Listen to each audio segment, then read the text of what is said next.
Welcome guys, welcome to the show. This is Anurag Sani, MBBS from S Medical College Bikaner. So guys, today's our topic is aspergillosis.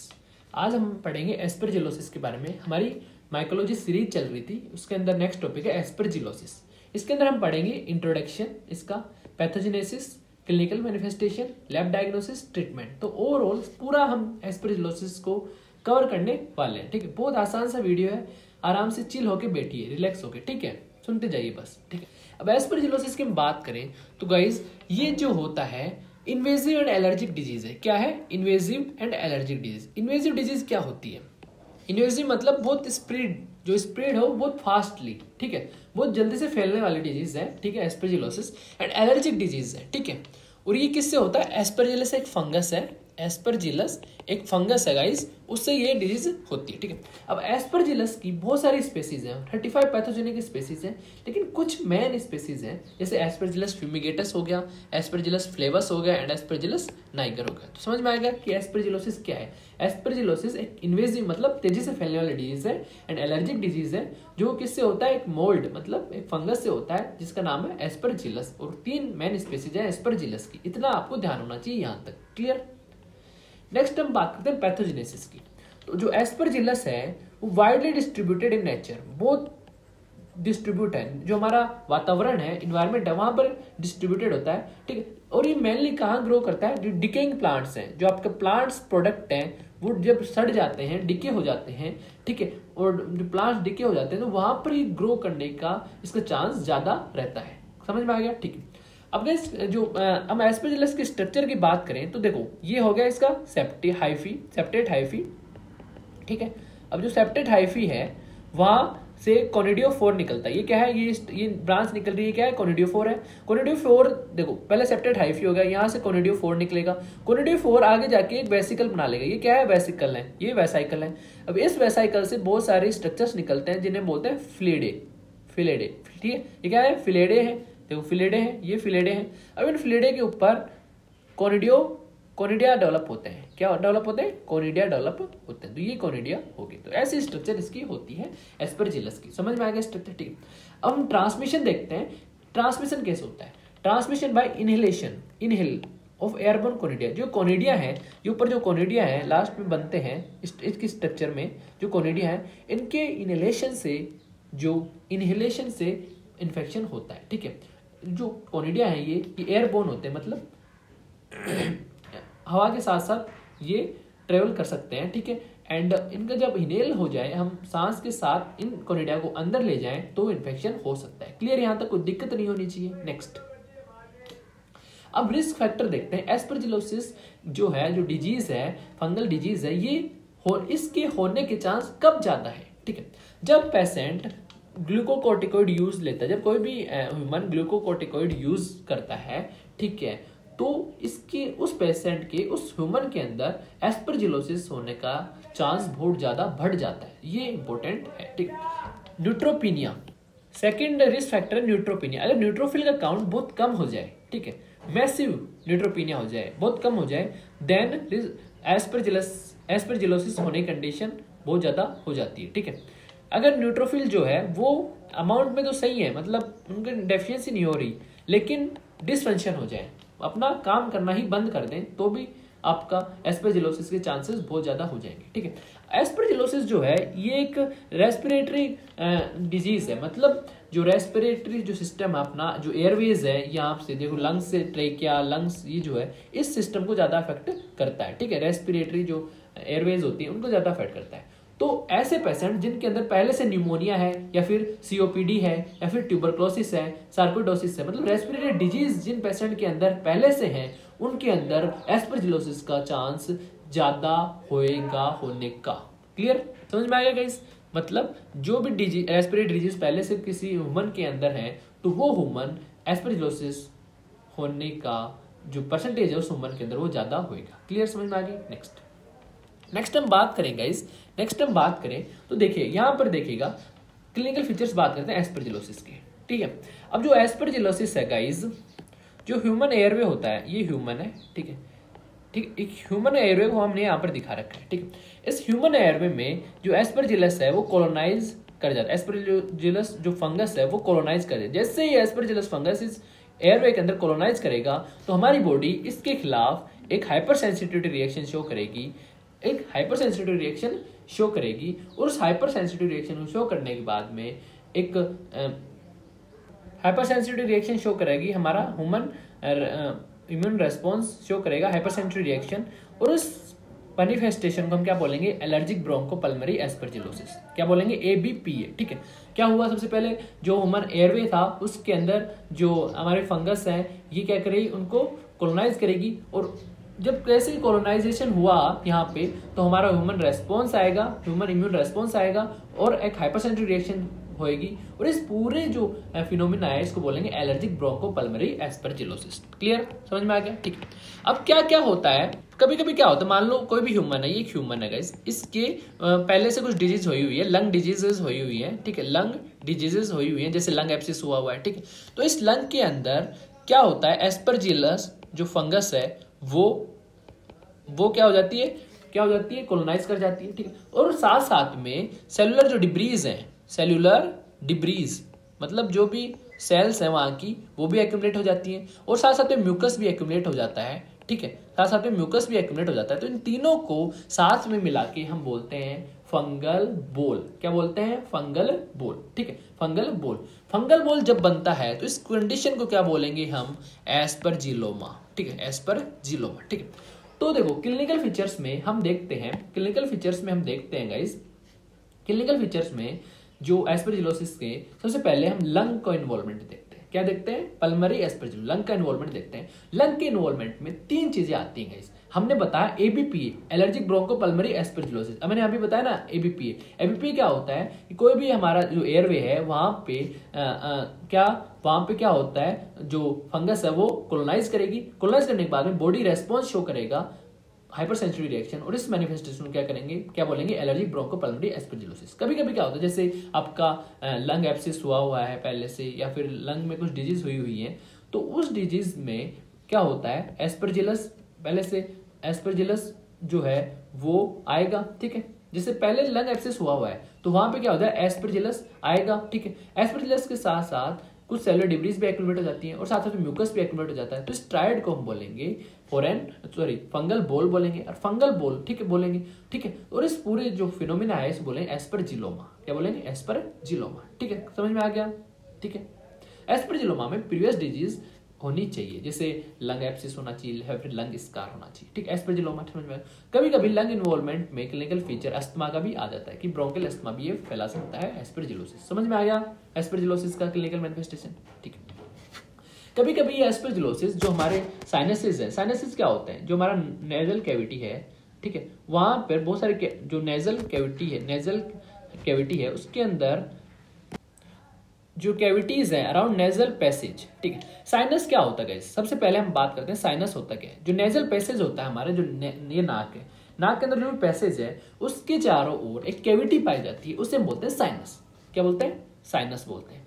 जब उन cavities का inflammation हो जाए then उसे हम बोलेंगे साइन्यूसाइटिस। तो एस्परजिलोसिस में जो नेजल पैसेज है, यहाँ पर जो कैविटीज होती है उनका इन्फ्लेमेशन हो जाता है, एंड देन उसे बोलेंगे इन्वेजिव साइन्यूसाइटिस। क्लियर? ठीक।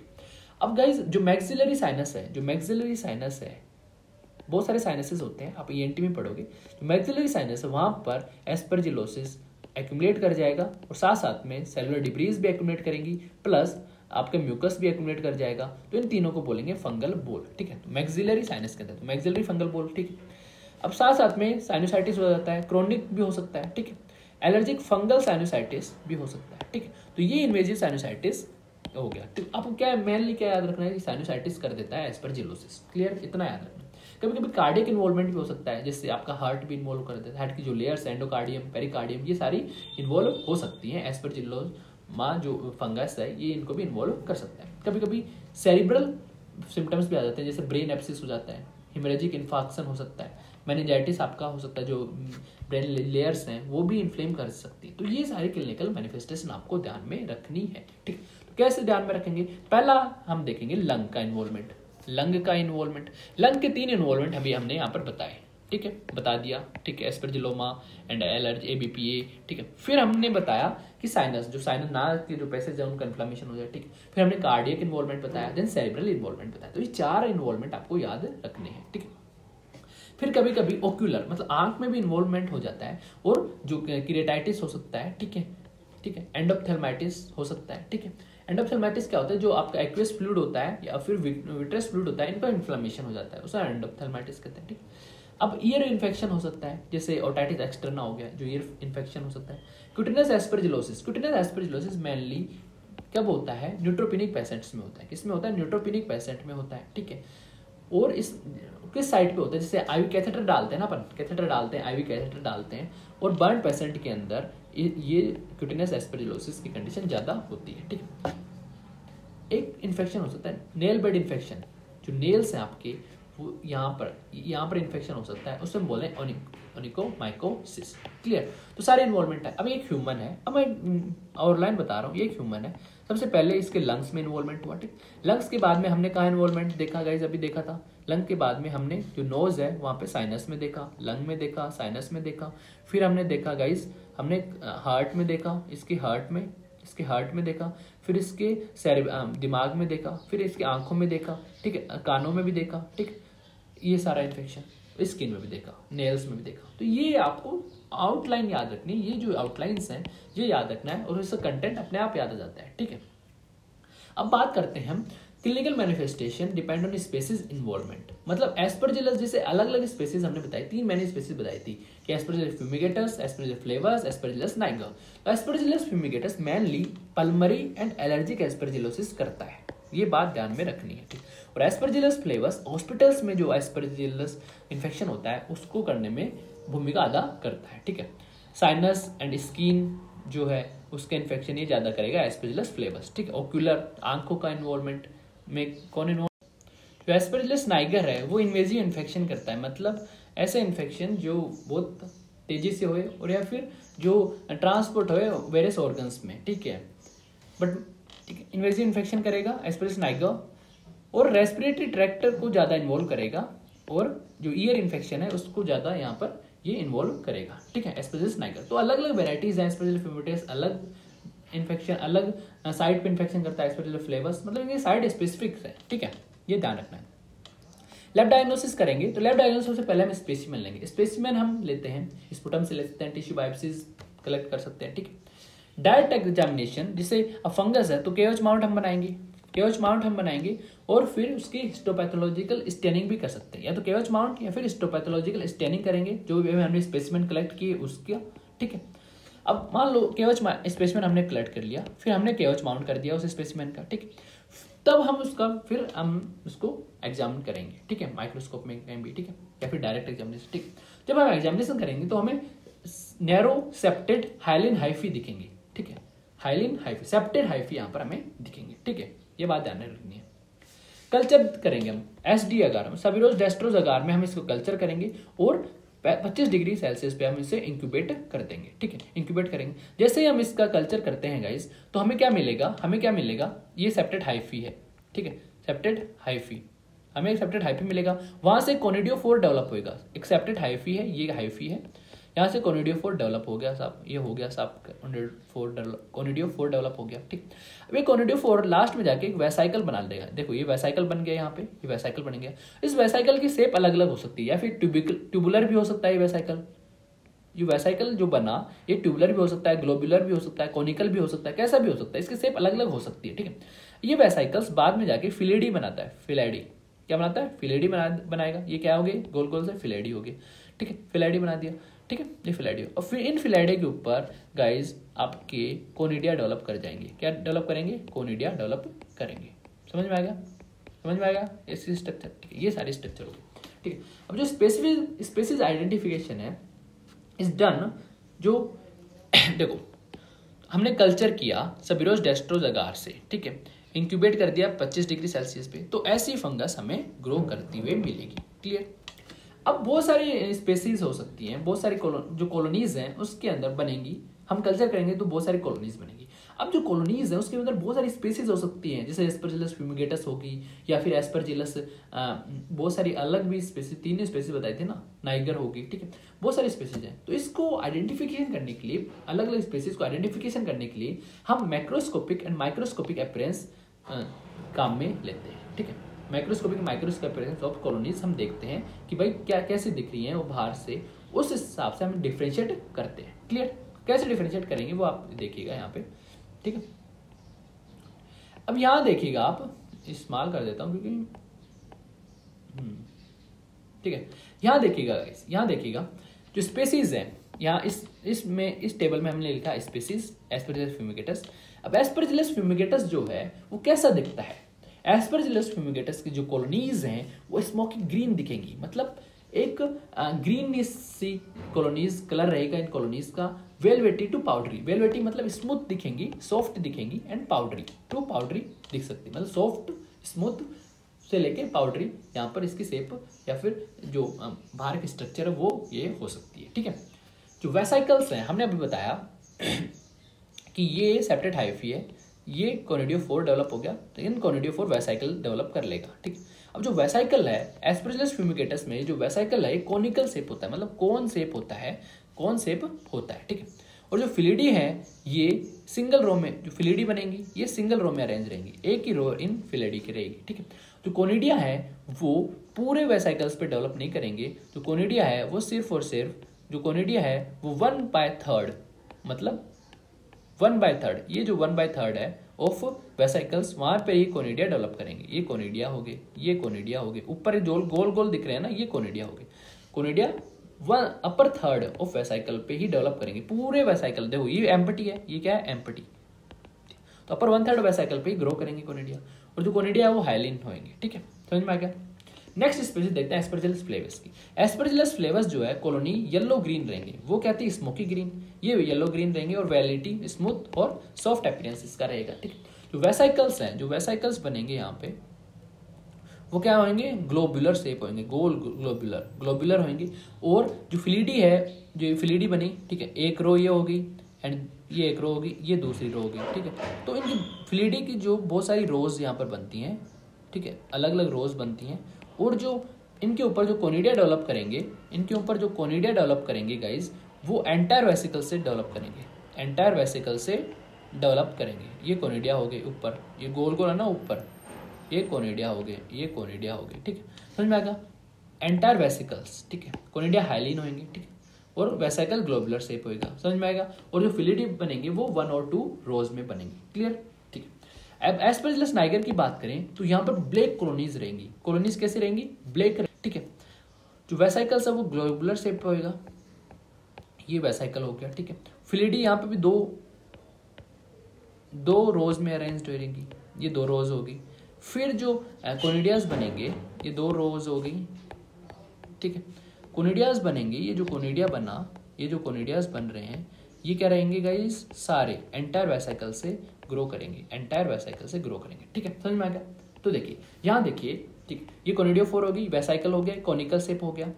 ये एस्परजिलस फ्यूमिगेटस का एग्जांपल है, एस्परजिलस फ्यूमिगेटस, ठीक है। और जो 1/3 जो फिलिडी है, ये फिलिडी है, एक रो है, 1 रो फिलिडी, ठीक है।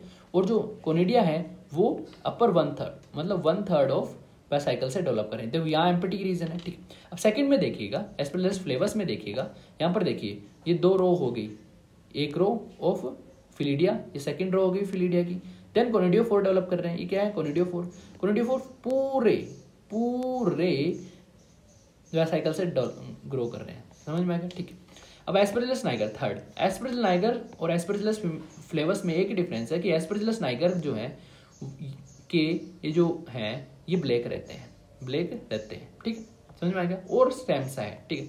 देखो 2 लेयर हो गई फिलिडी की, देन कोनिडियोफोर, देन कोनिडिया, ये ऊपर वाले कोनिडिया हो गए, ये सारे वेसिकल से ग्रो कर रहे हैं। समझ में आ गया? यहाँ तक कोई दिक्कत नहीं होनी चाहिए, ठीक है। फिर आता है हम लैब डायग्नोसिस में एंटीजन जो होता है एस्परजिलस के अंदर गैलेक्टोमैन एंटीजन होता है, वो हम डिटेक्ट कर सकते हैं एलिसा से, ठीक है। एंटीबॉडी जो बनी वो भी हम डिटेक्ट कर सकते हैं, ठीक है। और जो डिटेक्शन ऑफ एंटीबॉडी बहुत यूजफुल होती है अगर इन्वेजिव एस्परजिलोसिस इन्फेक्शन है तो, ठीक है। मतलब ऐसा इन्फेक्शन जो सर्कुलेट होता जा रहा है, इन्वेजिव मतलब तेजी से फैलता जा रहा है, ठीक है, उसमें एंटीबॉडी डिटेक्शन बहुत अहम रोल अदा करती है। ठीक है, मेटाबोलाइट्स में हम डिटेक्ट कर सकते हैं, जैसे बीटा 1,3 डी ग्लाइकन है, एमेनिटल है। ठीक है, वो भी हम डिटेक्ट कर सकते हैं। क्लियर। ट्रीटमेंट देखें, अगर इन्वेजिव एस्परजिलोसिस है तो वोरिकेनाजोल देंगे हम, ड्रग ऑफ चॉइस है। ठीक है, अगर एलर्जिक ब्रोंकोपल्मोनरी एस्परजिलोसिस है तो इट्राकोनिजोल देंगे। अगर सिंगल एस्परजिलोमा है, एस्परजिलोमा क्या होता है मैंने बताया था अभी शुरू में, उसमें हम सर्जरी कर लेंगे, मतलब कोई भी लंग एब्सिस है उसके अंदर एस्परजिलस प्लस सेलुलर डिब्रीज आ जाए प्लस म्यूकस आ जाए, तो उस तीनों को हम बोलेंगे एस्परजिलोमा। ठीक है, सर्जरी कर देंगे फिर हम। ठीक है, फॉर क्रोनिक पल्मोनरी एस्परजिलोसिस है, क्रोनिक इन्फेक्शन है, तो इट्राकोनिजोल दे देंगे और वोरिकोनिजोल भी दे सकते हैं। ठीक है, अगर प्रोफाइलैक्सिस हमें करना है तो हम पोसाकोनिजोल भी इंडिकेट कर सकते हैं। क्लियर। तो गाइज ये आपका पूरा वीडियोस हुआ, बहुत मेहनत लगती है गाइज वीडियोस बनाने में। ठीक है, तो गाइज आप लाइक जरूर कर दिया करो और सब्सक्राइब जरूर कर दिया करो चैनल को, ताकि हमें कॉन्फिडेंस मिलता रहे और हम आपके लिए ऐसा कंटेंट लाते हैं। अगर नोट्स चाहिए आपको साफ सुथरी राइटिंग में, तो आप अनुराग सैनी MBBS चैनल को, टेलीग्राम चैनल है, वहाँ ज्वाइन कर सकते हैं। कोई डाउट क्वेरीज है कमेंट सेक्शन में पूछ सकते हैं, या फिर आप हमें इंस्टाग्राम पे फॉलो करते पूछ सकते हैं, Dr. Anurag 21। Thank you guys, stay safe stay healthy.